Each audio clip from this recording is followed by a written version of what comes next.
Shell कंपनियां वे कंपनियां होती हैं जो केवल कागजों पर अस्तित्व रखती हैं। इनके पास न तो कोई असली व्यवसाय होता है, न ही कोई महत्वपूर्ण संपत्ति। इन कंपनियों का असली मकसद अक्सर अपनी पहचान छिपाना, अवैध रूप से धन का लेन देन करना या फर्जी लेन देन दिखाना होता है। भारत में शेल कंपनियों का दुरुपयोग करके कई धोखेबाजों ने बैंकों और वित्तीय संस्थाओं से गलत तरीके से कर्ज हासिल किया है। ये स्कैमस्टर पहले नकली उधारकर्ता या काल्पनिक ग्राहक बनाते हैं।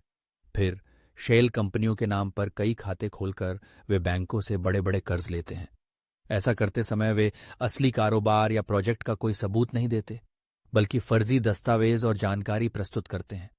बैंक के अंदरूनी सिस्टम के साथ मिलीभगत भी अक्सर देखी गई है, जिससे बिना सख्ती से जांच पड़ताल किए ऐसे कर्ज पास हो जाते हैं।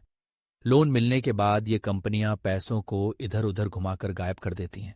कुछ पैसा निजी खर्चों में जाता है, तो कुछ दूसरे फर्जी खातों में ट्रांसफर हो जाता है।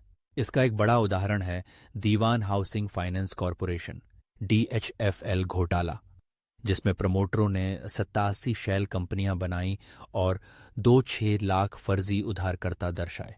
2007 से 2017 के बीच लगभग 11,165 करोड़ रुपए ऐसे ही फर्जी कर्ज के रूप में निकाले गए। इसके अलावा CBI ने 2017 में 320 शेल कंपनियों का पता लगाया, जिनके जरिए 2,900 करोड़ रुपए की हेराफेरी की गई थी। आदर्श क्रेडिट कोऑपरेटिव सोसाइटी घोटाले में भी 187 शेल कंपनियों का इस्तेमाल कर करीब 8,000 करोड़ रुपए का निवेशकों से धोखा हुआ।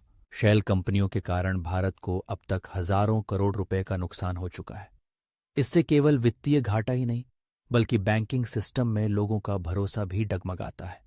इससे विदेशी और घरेलू निवेशकों का विश्वास टूटता है, जिससे देश की अर्थव्यवस्था की गति धीमी पड़ जाती है। शेल कंपनियों की यह समस्या सिर्फ आर्थिक नुकसान नहीं, बल्कि पूरे वित्तीय ढांचे और देश की छवि के लिए भी एक गंभीर खतरा है।